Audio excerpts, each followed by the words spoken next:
Olá, o assunto da nossa terceira APNP, sexto ano, é probabilidade, ok? Esse assunto, ele está no nosso livro texto, aí na página 164, percebe? Página 164, né? O nosso livro vai trazer alguns assuntos, alguns exercícios ligados ao assunto probabilidade, onde se desenvolve alguns conceitos. Tem aqui umas 3 páginas de exercício, mais ou menos, e é interessante estar fazendo os exercícios do livro, porque lá no final você tem as respostas, embora não tenha ali uma explicação de como se faz isso. Mas essa explicação de como fazer, eu vou estar mostrando para vocês nessa aula que eu preparei aqui. Vamos lá, então? Então, veja bem, aqui está parte 1, a teoria elementar das probabilidades. A teoria elementar das probabilidades está vinculada aos jogos de azar, cartas, dados, cujo interesse predominantemente é o de achar maneiras seguras de se ganhar ou de se proteger de um jogador disposto a trapacear. Na obra A Divina Comédia, de Dante Alighieri, viveu aí no século XIII, XIV, né? Há uma referência a probabilidades em jogos de dados. Então você vê que o assunto é bem antigo, né? 1265 a 1321, você já tinha lá um livro comentando sobre probabilidades, que obviamente então esse assunto é anterior ao Dante. Somente a partir do século XVII, em que os governos viram na probabilidade um poderoso instrumento de observação social em situações tais como taxas de mortalidade, prêmios de seguro, cálculos de rendas vitalícias em função da esperança de vida, taxas de condenações, doenças sazonais e suas taxas de disseminações, etc., é que a probabilidade passou a ser objeto de investigação com maior aprofundamento pelos matemáticos para a dedução de medidas estatísticas, vinculando-se a matemática com a economia e a política. Pois bem, a teoria elementar, que é o que interessa a nós agora, nessa primeira parte, das probabilidades, trabalha com os seguintes conceitos: experimento aleatório, espaço amostral de um experimento aleatório, eventos, probabilidade de um evento. Nós vamos estar vendo tudo isso aqui, as definições de cada coisa dessa, e alguns exemplos, das próximas páginas. As perguntas que se deve fazer quando se vai estudar qualquer coisa é o que é tal coisa. Por exemplo, o que são experimentos aleatórios? E daí, obviamente, a sua contraparte, o que são experimentos não aleatórios. O que vem a ser o espaço amostral de um experimento aleatório. O que são eventos? O que é a probabilidade de um evento? Ok, nós temos já a primeira definição aqui, tá? Eu coloquei as respostas para ficar mais fácil. Experimentos aleatórios são aqueles cujos resultados dependem do acaso, da sorte ou azar. São experimentos que, quando repetidos muitas vezes sob as mesmas condições, apresentam resultados diferentes. Um experimento que, quando repetido muitas vezes e sob as mesmas condições, apresente sempre o mesmo resultado, é classificado em experimento determinístico. Por exemplo, se a gente, só para fazer uma distinção bem clara, né? A gente pegar um dado desse aqui, né? Pegar um dado, o que é um experimento determinístico? Pegar esse dado, colocar na minha mão, falar assim, olha, eu vou abrir a minha mão e verificar se o dado cai ou não na caixa. Então, veja bem, olha, o dado cai, ele cai na caixa. E se eu repetir, vai cair de novo? Vai cair de novo. Se eu repetir de novo, vai cair? Vai. Pegar todos esses dados aqui e fazer um experimento com todos eles caíram. Veja bem, isso não é um experimento aleatório. Ele é um experimento cujo resultado nós já sabemos antes mesmo de efetuar o experimento. Ok? Esse experimento não interessa ao estudo da probabilidade. Um experimento aleatório é um experimento que apresenta mais de um resultado. Então, veja bem, esse dado, por exemplo, ele tem 6 faces, não é? Numeradas de 1 a 6. Aí eu vou fazer um experimento da seguinte maneira, olha só, eu vou largar esse dado e observar qual face ficou voltada para cima após estabilizar o movimento dele. Então, bem, olha, aqui ficou a face 5, vamos fazer de novo. Agora ficou aqui face. Ficou a face 5 de novo, será que esse dado é viciado? Vamos largar ele aqui. Ficou a face 5 de novo, hein? Que é isso, rapaz? Se estivesse jogando, estaria ganhando, hein? Bom, agora ficou a face 3. Vamos ver outro aqui. Agora ficou a face 5. Tô achando que esse dado está viciado, hein? Agora está a face 2. Agora ficou a face 5. Face 1. Tá? Ou seja, ele vai aí, agora a face 4, vai apresentando resultados diferentes à medida que a gente vai jogando esses dados, né? Vamos pegar 3 dados e ver o que acontece aqui, ó. Bom, esse aqui não dá para ver, ficou aqui a caixa. Vou lançar de novo aqui. Vou ter que pegar uma caixa. Vamos lá, vou botar aqui. Ali, olha lá. Aí temos o que aí? Nós temos 2 com 4 e 1 com 2, tá vendo? 4, 4, 8 e 2, 10. Tá aí, vamos lançar novamente? Os 3. O que aconteceu agora? 5, 5, 5, 15. Agora deu 15. Os 3 deu 5, hein? Lançar de novo. Agora deu o quê? 5, 4, 4, né? Então, olha bem. Agora, só mais uma vez aqui. Saiu, se não ficou legal, vamos ali. Então, agora deu 6, 5 e 3, tá vendo? Então, esses tipos de experimentos interessam ao estudo da probabilidade porque apresentam resultados diferentes. A possibilidade de apresentar resultados diferentes. Muito bem. Então, exemplos de experimentos aleatórios. Lançamento de uma moeda equilibrada para ver qual face ficará voltada para cima. Equilibrada é uma moeda que não foi adulterada, é uma moeda que tem a probabilidade de dar cara e dar coroa, igualmente. Lançamento de um dado honesto para ver que face permanecerá voltada para cima. Assistir a uma partida de futebol para ver qual será o resultado final. O sorteio de um número em uma cartela de bingo, etc. São exemplos de experimentos aleatórios. O que vem a ser o espaço amostral de um experimento aleatório? O espaço amostral, também chamado conjunto universo, representado pela letra U quando o conjunto universo, de um experimento aleatório, é o conjunto de todos os possíveis resultados desse experimento. O espaço amostral será representado pela letra maiúscula S, aqui no nosso estudo. S de space. Exemplos. No lançamento de uma moeda, o espaço amostral será S igual o conjunto que contém os elementos cara e coroa. Esses resultados, cara e coroa, são chamados de elementos do conjunto S, também chamados de eventos elementares.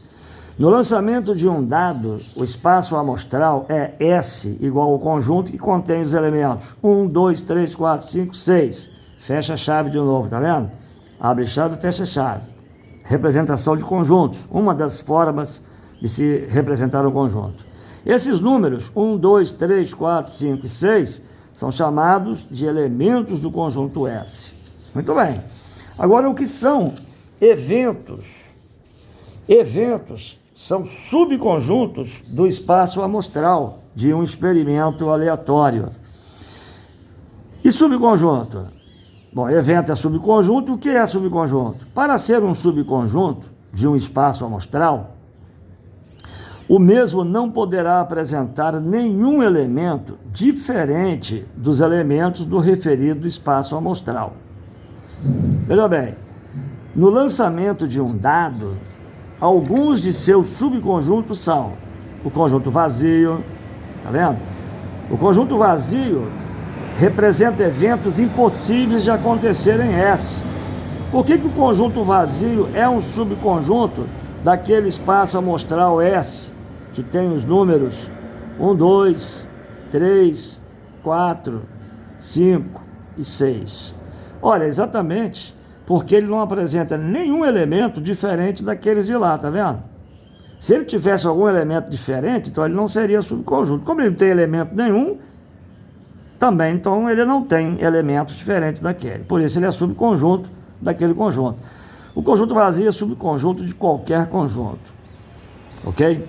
Esse evento, tá vendo? Esse conjunto que tem apenas o elemento 5, também é um evento chamado de evento elementar, é um evento daquele espaço amostral, tá? Ele é um dos eventos elementares de S, né? O subconjunto que apresenta os elementos 2, 3 e 5, ele também é subconjunto daquele, porque 2, 3 e 5 estão naquele espaço amostral. 2, 3 e 5, o 2 pertence, o 3 pertence, o 5 pertence a S. Veja bem, então, todos os elementos daqui pertencem àquele conjunto. Então, esse é um subconjunto próprio, inclusive, daquele. O 2, 4, 6 também é um subconjunto propriamente dito, né? Próprio por quê? Porque ele tem 2, 4 e 6 como elementos daquele, tá? E não tem mais elementos que não estão naquele conjunto. E não tem todos os elementos daquele conjunto.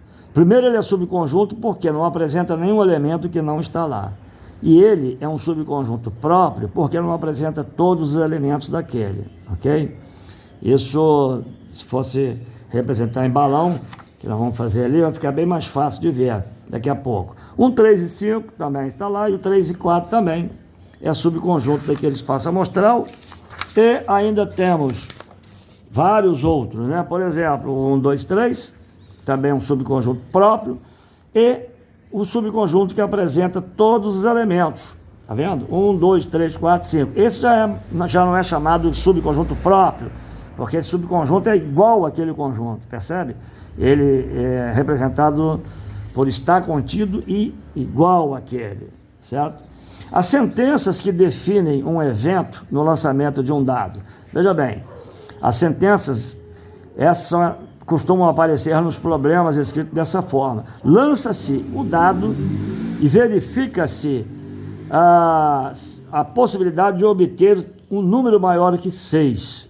Veja bem, esse evento, número maior que 6, é um evento impossível, porque você não vai obter um número maior que 6. Então ele é representado pelo conjunto vazio, tá vendo? Para isso se usa o conjunto vazio, né? Nós temos lá, vamos representar aqui pelo diagrama de Venn, né? Colocar aqui o conjunto S, que é o espaço amostral do lançamento de um dado. Você tem os números 1, né? Aqui está o 2, o 3, certo? Aqui, por exemplo, 4, número 5, número 6, tá vendo? Esse é o conjunto do espaço amostral, certo? Um subconjunto vazio está aqui porque não tem elemento nenhum. Se eu pegasse esse subconjunto aqui, obter o número primo, tá? Os elementos 2, 3 e 5 são esses elementos aqui, né? Então eu teria exatamente esse subconjunto aqui, ó, tá vendo? Tá? É esse subconjunto, ele está contido naquele conjunto. Observe que todos os elementos desse conjunto aqui também são elementos daquele, percebe? O 2, 4, 6 também, ó, você pega aqui o 2, 4, 6, olha, está aqui, ele é um subconjunto próprio daquele conjunto, ok? O 3 e 4, né? 3 e 4, 1, 2, 3, e 1, 2, 3, 4, 5, 6. Quando é que um conjunto não seria subconjunto daquele? Por exemplo, se eu pegar esse conjunto aqui, ó, que apresenta o elemento 6 e o elemento 7, por exemplo, ele já não é mais subconjunto, porque ele apresenta um elemento que não pertence ao conjunto S, tá vendo? Ele tem uma parte que está fora do conjunto, essa parte está fora. Eu vou chamar isso aqui de um conjunto Q qualquer, ok? Então, esse conjunto não é subconjunto daquele, ok? E vamos ver aqui essa questão de subconjunto, como se representa, né, para os nossos estudos. Todos esses conjuntos, são subconjuntos do espaço amostral S. Esses conjuntos estão contidos em S. Representamos esse fato, está contido, usando o símbolo, esse símbolo que parece um U deitado, tá vendo? onde lê-se está contido. Por exemplo, você pega aquele conjunto vazio, o conjunto vazio está contido em S. Tá vendo? O conjunto 2, 3, 4, o conjunto 2, 3, 5, conjunto dos números primos também está contido em S. O conjunto dos pares, tá vendo? Está contido em S. Aqui o conjunto dos ímpares está contido em S. E esse Q aqui, esse conjunto Q, ele não está contido, tá vendo? Não está contido em S. Por que não está contido em S? Porque o 7 é um elemento que pertence ao conjunto Q, mas o 7 não pertence ao conjunto S. Percebe? Basta ter um elemento que não pertença ao S para ele não estar contido. Está aí as explicações de estar contido ou não estar contido. Então, esse também está contido, esse também é subconjunto, e esse é um subconjunto que, inclusive, é igual àquele conjunto.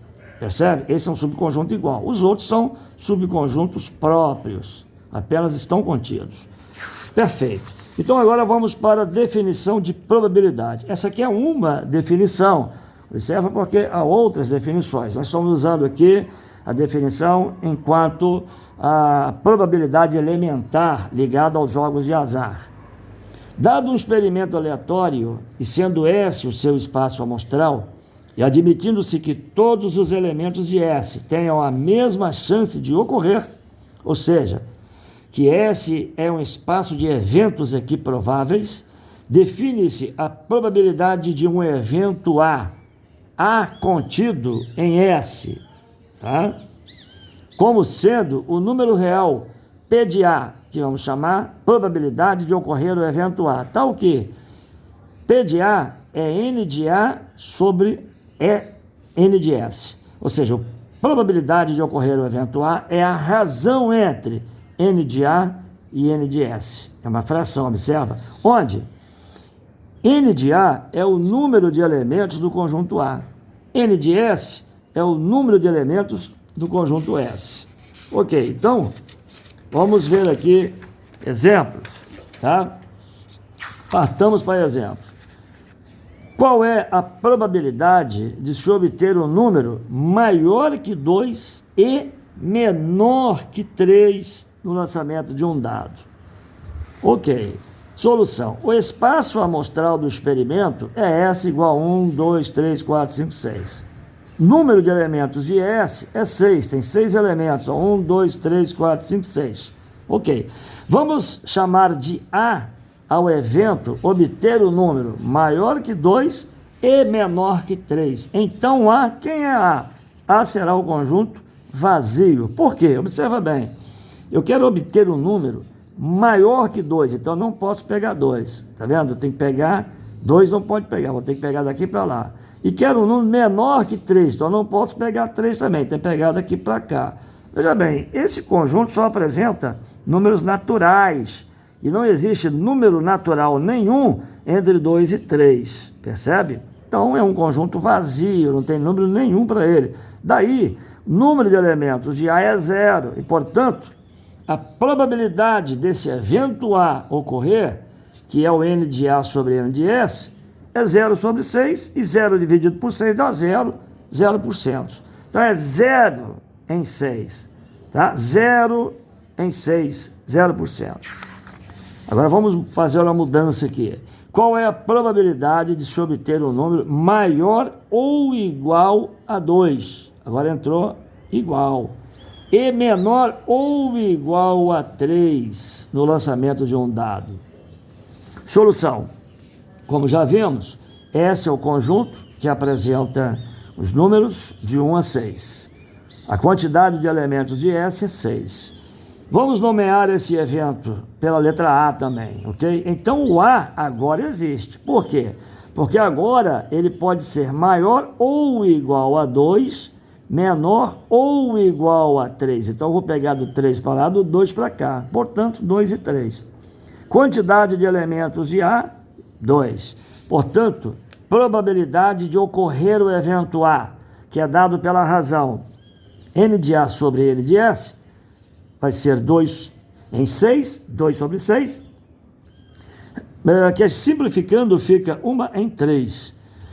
E essa probabilidade informada em porcentagem, que é o que nos interessa, que geralmente a gente vê essa questão de tantos por cento, não é isso? Como é que eu obtenho isso aqui? Veja bem, como 3 não é um divisor de 100, então eu vou pegar esse 1 aqui, vou acrescentar algumas casas, 4 casas decimais aqui tá bom, e vou dividir por 3, ok? Veja bem, parte inteira, eu tenho considero 1 dividido por 3. A pergunta que fazemos é quantas vezes o 3 cabe em 1? Obviamente, nenhuma, porque 3 é maior que 1. 0 vezes 3 dá 0. 0 para 1 sobra 1 mesmo. Abaixo o próximo número, é 10. Esse número abaixado, ele está 10, esse 0 está depois da vírgula, tá vendo? Depois da vírgula, significa então que esse número aqui não é inteiro, ele não é 10 inteiro, ele era 1. Ele agora são 10 décimos, percebe? 10 décimos. E também, a primeira vez que você baixa um número após a vírgula, você é obrigado a colocar uma vírgula ali. Os resultados que aparecerão aqui não serão inteiros. Inteiro é o 0, e aqui serão decimais. Mas para a divisão, nós consideramos como se fosse inteiro. Vamos falar 10 dividido por 3. Isso vai dar 3, porque o 3 cabe 3 vezes dentro do 10. 3 vezes 3, 9. 9 para 10, falta 1. Ok? Abaixa o próximo. Então vai dar 10 de novo. E aqui vai dar 3 novamente. 3 vezes 3, 9 para 10, 1. Abaixa aqui, vai dar 10. Vai dar 3 novamente. 3 vezes 3, 9 para 10, 1. Abaixa o próximo. E vai dar 3 novamente. 3 vezes 3, 9 para 10, 1. E isso vai ficar assim infinitamente, porque eu poderia colocar infinitos zeros ali e vai repetir esse sobra 1 infinitamente. Isso é uma dízima periódica de período simples igual a 3, ok? Nós vamos pegar agora essa dízima periódica aqui, vamos fazer isso aqui, ó. Vamos pegar esse 0,3333, vamos multiplicar por 100 para poder informar por cento, ok? Então, veja bem, multiplicar por 100 é uma coisa muito fácil quando esses números principalmente apresentam vírgula. Porque basta deslocar essa vírgula tantas casas quanto forem a quantidade de zeros ali. Observa, tem 2 zeros. Então, essa vírgula vai deslocar 1, 2 casas, vai passar para aqui. Então, isso vai ficar igual a 33,33%. Então, esse é o resultado, 33,33%. Muito bem. O próximo problema está aqui, ó, tá? São 10 fichas de mesmo tamanhos, mesmo pesos, são colocados em uma caixa, tá? E em que uma delas vai ser retirada ao acaso. Aí está aqui a palavrinha da probabilidade, percebe? Retirar uma dessas fichas ao acaso, tá? Sabemos que 6 dessas fichas está com o nome de Zé Dias, uma tem o nome de Zé Tarde, 3 está com o nome Zé Noite. Aí a pergunta, qual é a probabilidade de a ficha sorteada ser de Zé Dias, de Zé Tarde, de Zé Noite, ok? Essa questão de tirar ao acaso é exatamente feita da seguinte maneira: você pega as fichas, tá? As 10 fichas, então aqui eu até fiz esse exemplo, né? 10 fichas, onde você tem ali 6 com o nome Zé Dias, tá vendo? Aqui é Zé Noite, ali é Zé Dias, Zé Dias, Zé Dias ali, né? Aqui Zé Noite, aqui Zé Tarde, que eu sei que é uma só. Esse é Zé Noite, então essas duas aqui são de Zé Dias. Tá aí. Então, são 6 fichas, tá? Todas do mesmo tamanho, do mesmo material, percebe? 1, 2, 3, 4, 5, 6 de Zé Dias, tá aqui. 6 para Zé Dias. Colocou lá na caixinha, ó. Vai na caixa. uma dizer tarde e 3 dizer à noite, né?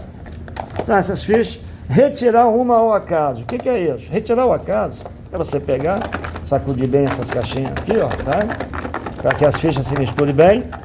Chama uma pessoa que não seja nem Zé Dias, nem Zé Tarde, nem Zé Noite, por exemplo, eu, pede para retirar uma ficha e olhar o que está escrito. Vou retirar uma e olhei aqui, ó, saiu Zé Dias, certo? Daí Zé Dias foi contemplado. Poderia sair outro.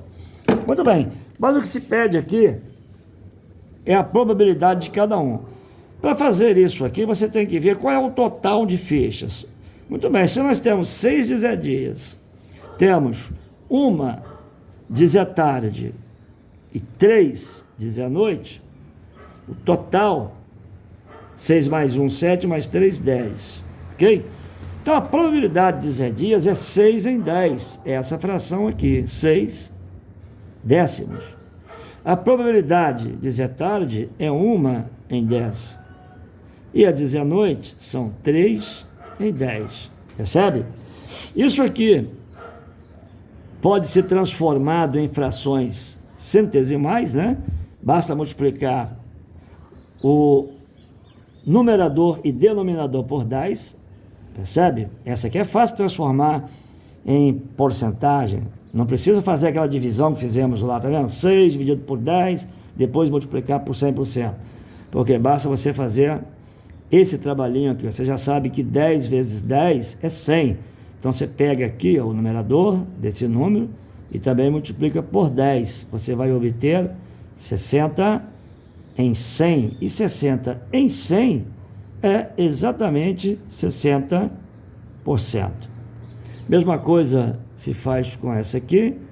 Então você multiplicou 10 por 10 para dar 100, né? Então vai pegar o 1 e vai multiplicar por 10, ok? Isso dará 10 centésimos, tá? Cujo forma na escrita percentual é 10%. Mesma coisa para esse aqui. Isso aqui é o processo de achar frações equivalentes, que vocês já fizeram aí nas atividades anteriores, tá? Então nós temos aqui, ó, como se acha frações equivalentes? Multiplicando o numerador e denominador por um mesmo número, diferente de zero. Então nós temos aqui 30 em 100, 30 centésimos, cuja escrita em percentual é 30%. Agora um detalhe, observe que ao somar as porcentagens, tá, de cada resultado desse obtido aí, isso tem que fechar 100%. Tá? Se não fechar 100%, tem alguma coisa errada. Mas aqui fecha. 60 mais 10, 70. Mais 30, 100. Então tá aí. Conferidinho, né? 100%. E também aqui as frações, se você somar essas frações, tem que dar 10 décimos. E realmente dá. Que você somar 6 décimos, mais 1 décimo, mais 3 décimos. Como já sabemos, soma de fração, a gente repete o denominador e somam-se os numeradores. Ok? 6 mais 1, 7, mais 3, 10. Está aí, 10 décimos, e isso é exatamente escrito como 100%. Tá legal? 10 décimos é 100 centésimos, que é 100%, né? Muito bem. Um outro exemplo. Maria comprou 3 bermudas e 5 blusas. Então, vou até escrever logo aqui, são 3 bermudas e são 5 blusas. Percebe? 5 blusas. Ok. As bermudas são nas cores lisas, ou seja, nenhuma delas é estampada. Ok? Azul, ou seja, é toda azul. A outra é toda preta, a outra toda rosa. E as blusas também nas cores lisas. Preta, rosa, branca, azul claro, azul escuro, ok? Então, veja bem, no próximo sábado, ela pretende usar uma bermuda e uma blusa dessas para ir a uma festa. Qual é a probabilidade de ela ir à festa, a essa festa, com a bermuda rosa e a blusa preta? Solução. Nós temos que, primeiro aqui, saber quem é o espaço amostral, para daí saber quantos elementos ele tem, né? Quantos elementos tem esse espaço amostral, percebe? Para então fazermos aquele cálculo usando a fórmula P de A, né? Igual a N de A sobre N de S, percebe? Muito bem, veja bem, para obter o espaço amostral de exemplos como esses aqui, o que se aconselha, uma das formas de fazer é essa aqui, tá vendo? Olha, você vai fazer aqui, nós vamos fazer o que se chama de uma matriz de resultados possíveis, ó, percebe? Eu vou pegar as bermudas e colocar em linhas, porque elas são menores aqui nesse caso, mas tanto faz, né? Então eu peguei aqui A para a bermuda de cor azul, olha só, bermudas azul. Então essa letra A vai representar azul, a legenda. A P vai representar preta. E a R é a bermuda rosa. Então tá nessas linhas aqui, ok? Ok. E vou colocar as blusas aqui em colunas. Então eu vou separar aqui colunas para colocar as bermudas. Eu vou tapar aqui por enquanto, para que o exercício tenha maior visibilidade. Tá vendo aqui? Aqui assim, nessas colunas, aqui é a coluna 1, aqui é a coluna 2, aqui é a coluna 3, essa é a coluna 4, sim, tá vendo? Ó? Essa é a coluna 5, assim para baixo, ó. Tá vendo? Essas colunas estão com as cores das blusas. Aí eu coloquei blusas ali em cima, tá vendo? Ó?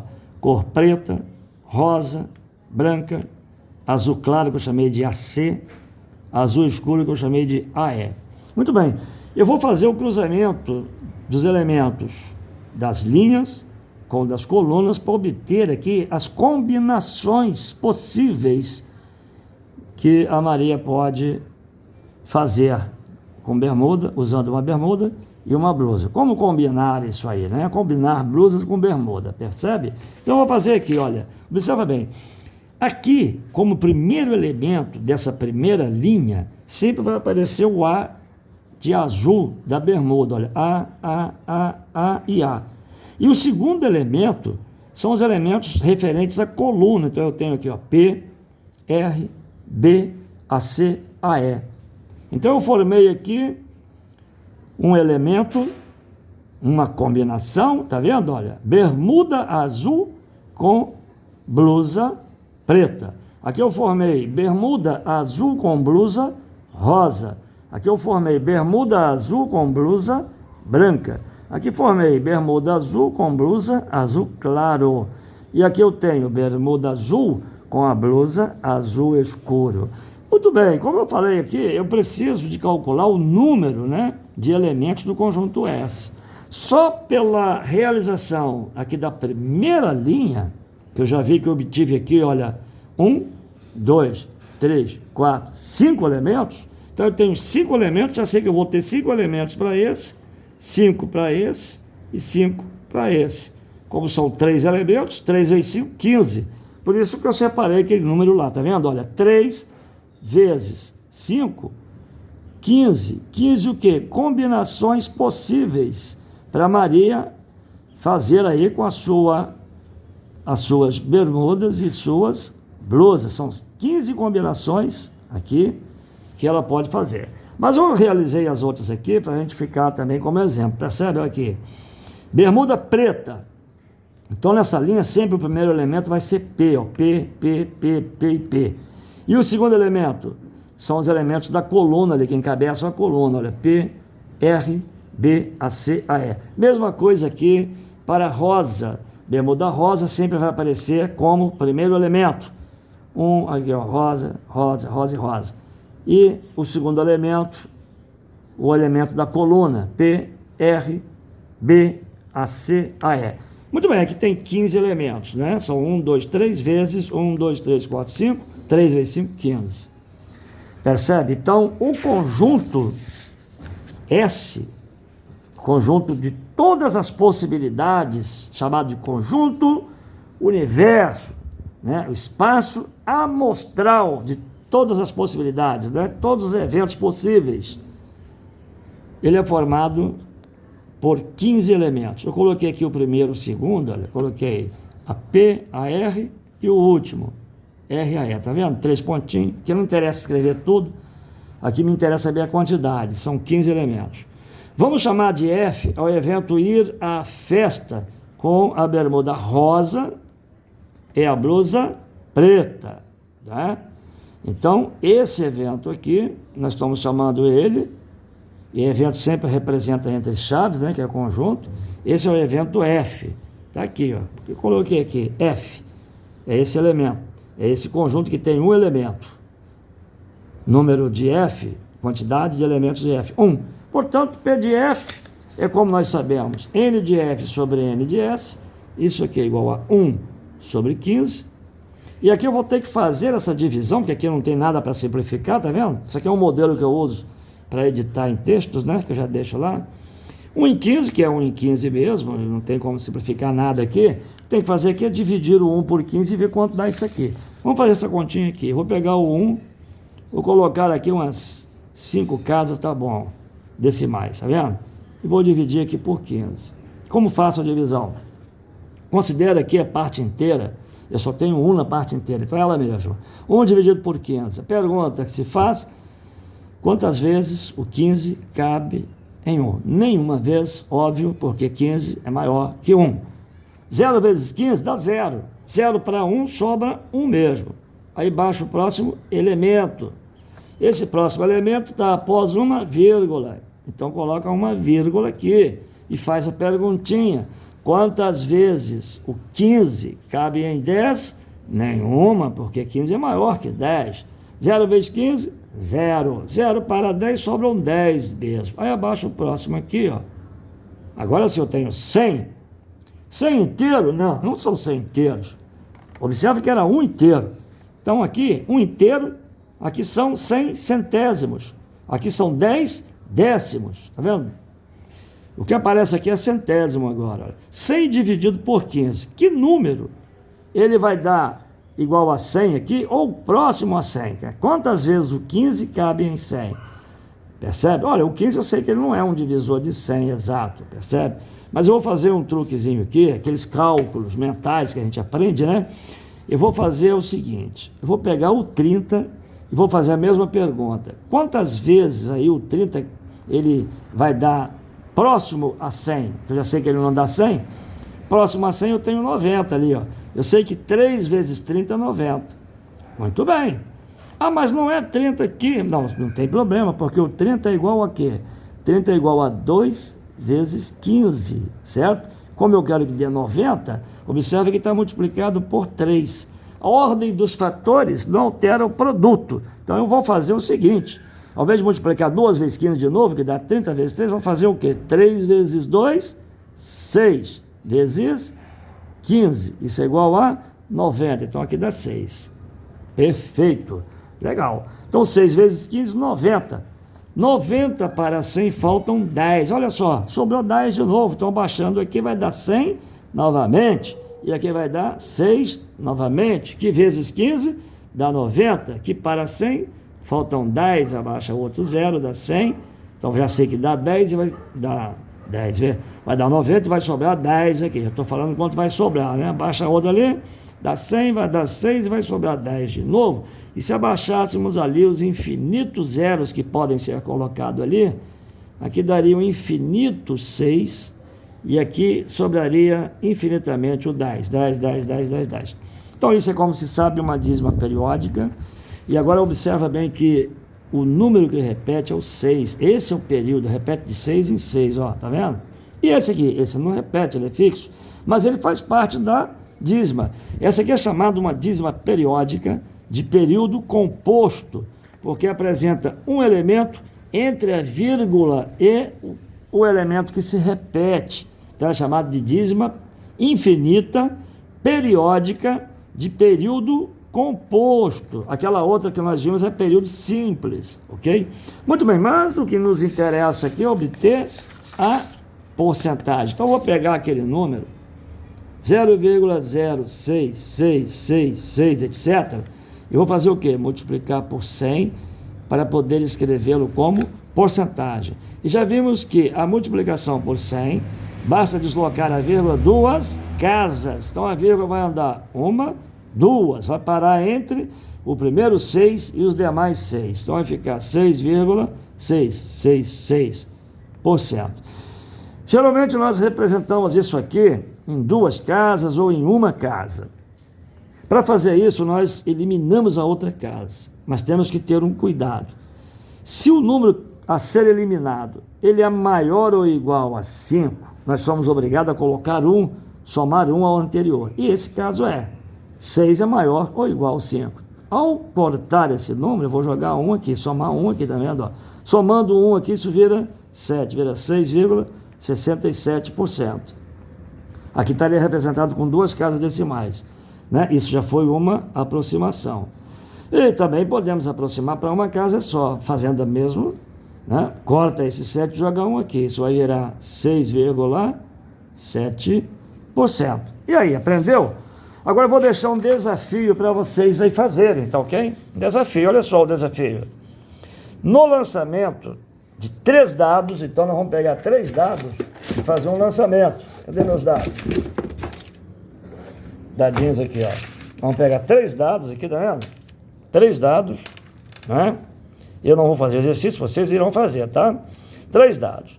Nós queremos saber o seguinte: no lançamento de 3 dados, qual é a probabilidade de se obter os seguintes resultados?